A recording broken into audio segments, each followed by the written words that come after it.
Hi, welcome. On this video, I'm going to be taking people through the learning-based roadmap.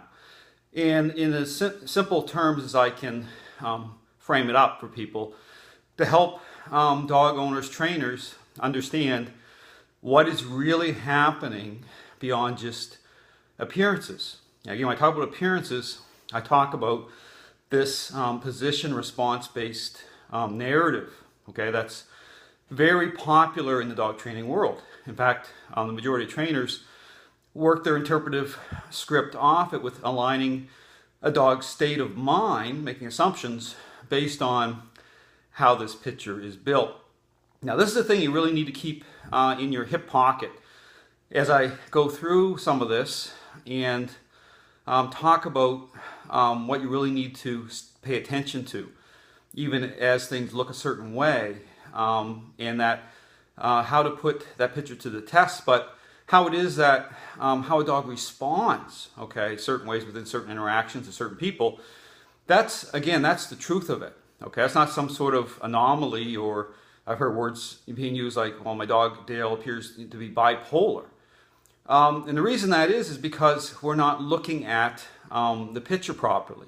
We're not framing it up properly, and we're not reconciling a dog's state of mind beyond just response. And so this is a critical aspect of training. This is something that when I go through this is really going to challenge people, okay? Because really what's happening here, this way of doing things in dog training, that's been the norm for 60 years, okay? And people wonder why things are getting worse in the dog training world. Well, it's because there's certain dynamics in play here between the attitudes of people, what's popular, but everything comes back to understanding how a dog's decision-making process is governed at the social relational level. And that's key to understand that you're dealing with motives here, and not just the motive, understanding motives of dogs, the motives of the humans, the people who are pushing these ideas forward, and more in a type of a what's in it for me attitude.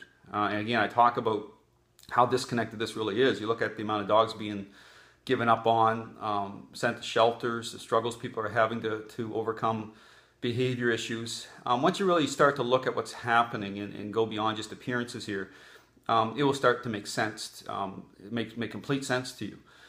So again, I'm going to get into some of this. Again, I'll be applying a human example, because here's the thing.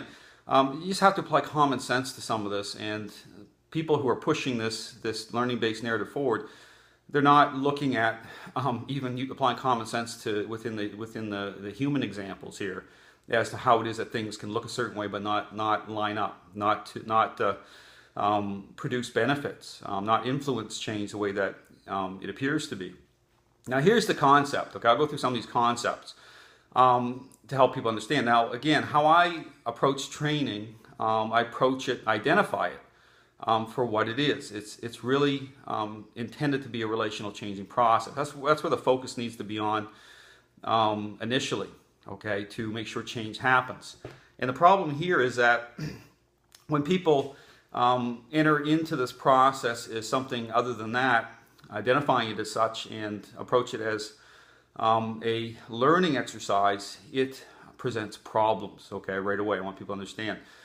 Whether you're working within quadrants, whether you're working using certain concepts, incentivizing the dog, and it even goes as deep as, even believe it or not, control itself can incentivize the dog to do certain things and present a certain picture, control through the owner. So this is very deep stuff here, but this comes to experience. Again, I've many years ago, I started looking at this picture and knowing right away there's problems in it, began asking certain questions that required a deeper level of thinking and applying some critical thinking here, but stepping back and looking at the relational aspect, because if you don't do that, it's not going to make sense. In fact, things may look a certain way and you'll buy into it, but ultimately you're not going to be able to fix the behavior problems with the dog, and the blame gets shifted away. That's what happens.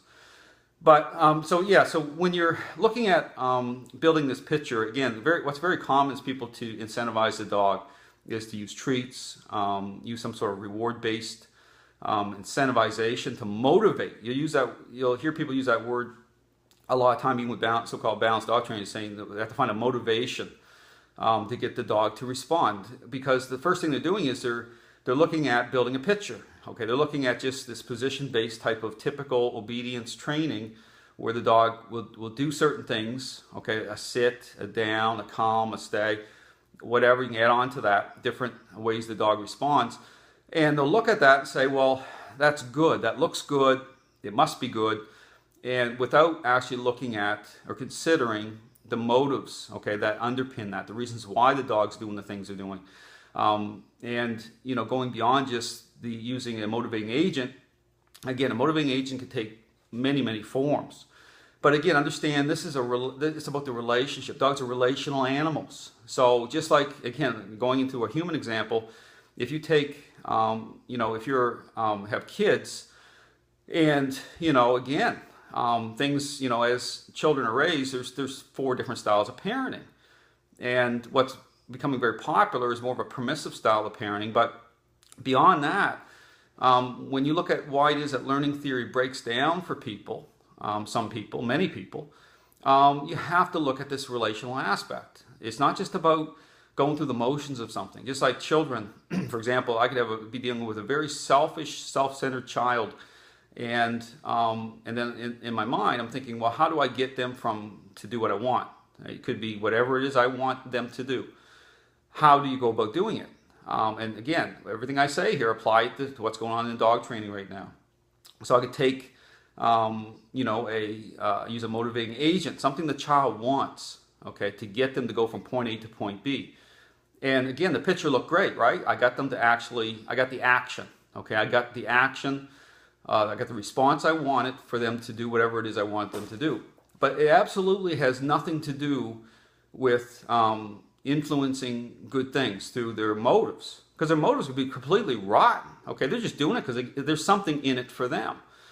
And to move further into even this issue about control, how control is an incentive, the child themselves can identify a certain person as getting stuff through them, and will still do things, okay, without a overt, motivator, and still get the response that is desired, but absolutely no respect, okay? Respect, I talk about respect.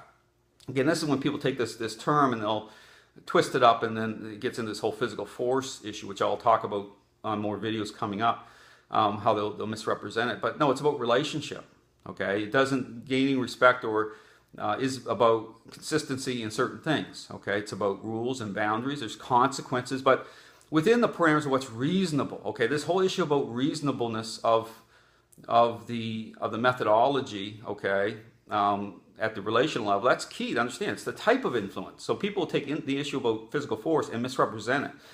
But here's the thing: this applies again to both the dog training and human world. You can take these what I'm saying and apply it, and then start to it'll start to make sense why it is that certain people will have success using certain concepts, while other people they fall flat. Okay, but they will appear to work. Okay, but it's an appearance issue. Okay, it's merely a response that you're getting. You're not actually coming into right relationship, or bringing the dog into right relationship, or the child. It's not about right relationship. Okay, the child's motives are still rotten. But again, you have to go deeper. It's about understanding, putting the picture to the test. And I'm going to do a part 2, and I'm going to talk about putting the picture to the test. I'm going to talk more specifics about some of these actual concepts, such as conditioning, counter-conditioning, and helping people to frame this up properly, so that when you see things a certain way, just understand it doesn't necessarily mean that good things are happening, okay, beyond just appearances. This is the deception in the dog training world. You're dealing with dogs that are social relational animals. It's about motives, okay? It's about how they connect with us that way. Dogs are amazing, but we have to begin to step back from it to understand what's happening right now in the dog training world. It's a major problem, and I make this connection. And so training itself has to be intentional. It has to approach it for what it is, especially once you have ongoing behavior issues and problems. Now, learning itself or using certain incentives that may not be a problem later on. I'll talk about that too, just so people understand exactly where I'm coming from here with making sure people have the results that they expect. Thanks for watching.